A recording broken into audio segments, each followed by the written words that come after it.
I'm Diane Timmering, and I am the Vice President of Spirituality for Signature HealthCARE. We did a Voice of the Customer all last year. We really listened to our customers, and they said they wanted volunteers. They wanted people in to see them and to be with them and to hear them. The Signature Service Corps is something that we are more formally building. We're openly going out and recruiting volunteers, not just for walk-ins, people that walk in, but we're openly going out into the churches and into the community, into other resources, into the schools, and recruiting volunteers to meet the needs of our people, to meet them at the very point of their need. Going to a nursing home is a part of the journey. It's not the end of a journey. It's just a new journey. It's a new beginning. And our people have still have hopes and dreams and have so much to give. And so what we want is, if we have a resident who never learned to play, for example, the violin or the viola or some kind of instrument, and they want to learn how to play, so our hope is to bring in a volunteer and go and recruit into the community and get that volunteer that can help teach that resident to play that instrument. Because maybe that resident was a farmer his or her whole life, and it was life or death not to farm the land, and even though they had that dream in the back of their heart, they were never able to learn.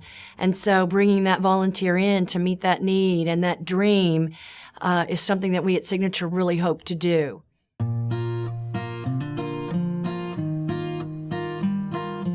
If you come in for 20 minutes, that is gold. That is gold. If you sit and you come in for 20 minutes and you hold one of our residents' hand, that beautiful, frail hand that has done so much, that hand that has reached out and has cared for children. And our residents, even if you just sit and talk, they're amazing. They have incredible stories that, they fought in World War II, or they have Depression-era stories, and they have the story of their first love, and so just the communication part. So you get back as much as you give. They stare at 4 walls every day. They worked hard all their life to be put in a nursing home to where they could not be took care of at home. And we can give them 20 minutes a week. You can't say you don't have time, because you have time. You just got to take the time to make a difference in one person's life. The reward, you'll get the reward in your heart to know that you made them smile and made them happy.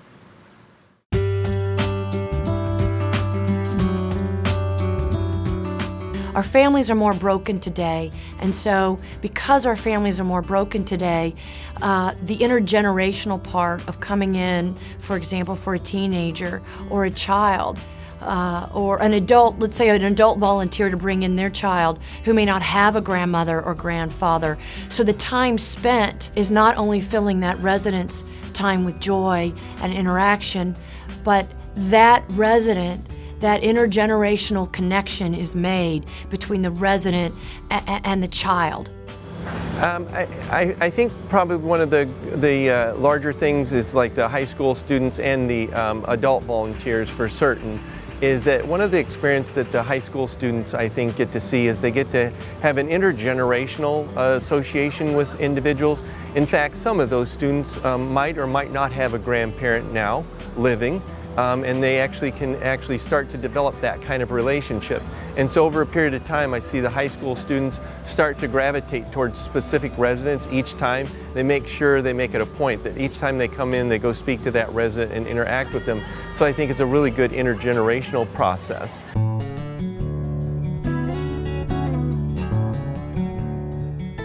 You might say, okay, I want to come in, but I don't know what to do. But let me tell you, it could be as simple as holding a hand or reading a passage from a book, or a passage from poetry and discussing the meaning of it, or reading the paper, because we talked about how endless the days are sometimes and how time passes so slowly. So re-anchoring them in the time and the present, and then maybe you can discuss current events. Maybe it's just simple dialogue, but that's the simplicity of what you can do. Oh yes, there's always some place that you can fit in, from sitting next to someone that can't really see to help her find the bingo numbers, to going on field trips, to reading their mail for them, just to sit with them and hold their hand. Sometimes they just want to know somebody is there with them. Sometimes they want to talk to you, and sometimes you don't really know what they're saying, but if you just smile and hold their hand, they're really happy. So it doesn't take any really special skill to be a volunteer. They can fill in for residents that don't have a big family. Some of them don't have any family. Residents love to talk. They need somebody that can spend a lot of time with them. They can take them places. They can just do all sorts of little things to help them, especially as a new resident, to help them accept this new life that they have. They're yanked out of their home. They move into one little room, and a lot of them have a hard time adjusting. They don't have somebody to hug them, to just comb their hair, tell them how nice they are today. You could just go on, but it's just filling that need that something's missing in their life and try and help them. There are no special skills required to be a volunteer. As long as you have a good heart and good intentions, that's all we need.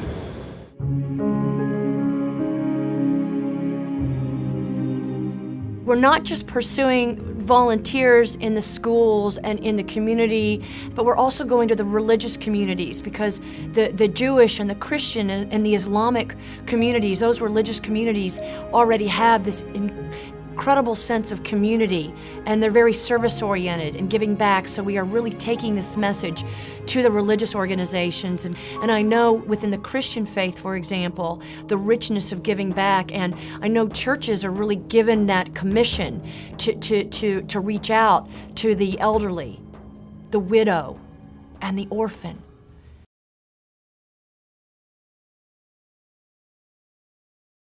You're not only looking at this as an opportunity to serve a resident, but it's also a way and an opportunity for you to enrich your life.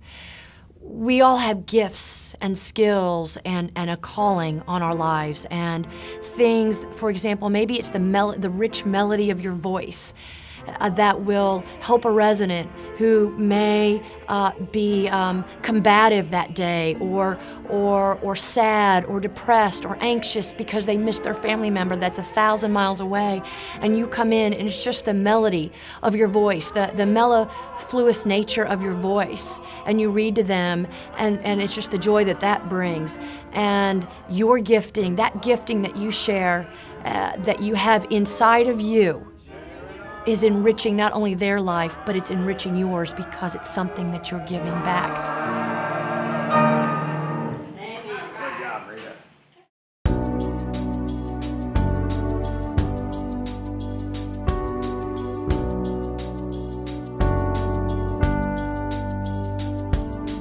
Love, I get so lost sometimes. Days pass, and this emptiness fills my heart. When I want to run away, I drive off in my car. But whichever way I go, I come back to the place where you are. All my instincts, they return, and the grand facade so soon burn. Without a noise, without my pride, I reach out from the inside. In your eyes, the love so sweet. Your eyes, I am complete. Your eyes, I see the doorway. Your eyes, to 1,000 churches. Your eyes, the resolution. Your eyes, of all the fruitless searches. Your eyes,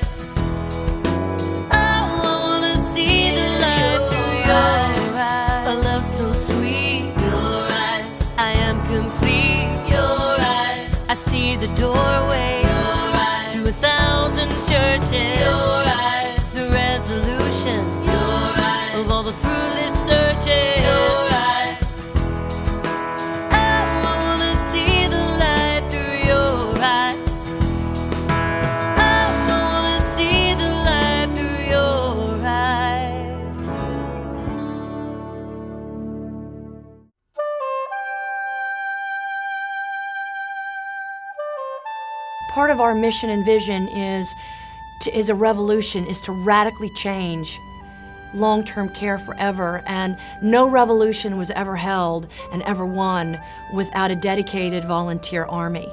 And that came in all shapes and sizes with all skills, talents, giftings, and purpose. So this is a clarion call for you to join our army and our revolution to change long-term care forever, and to be a part of that, to be a part of the hopes, to be a part of the lost dreams for our people, to be a part of their lives, and to be a part of the change, and to win the war, to win the revolution, and change long-term care, and be the best for our elderly population who have served us so directly and indirectly, so visibly in wars, on the fields, in commerce, in the boldness of their entrepreneurial spirits, or in the fearlessness of war, on the battlefield. They have given us so much. So now it's an opportunity for us to give back to them and to share our giftings and our talent to this wonderful, beautiful generation that is so rich. Not only just rich in who they are, what they did for the nation and the building of this great nation, but because they're sage, they have wisdom, they have something still to give us and to tell us. And so again, the opportunity is not just for you to give your skill and talent to them and to share a calling or a purpose or something inside of you that is saying, yes, I want to give back, but they have something to give back to you and something to fill a need that you might have. So it is such a rich opportunity for you as well.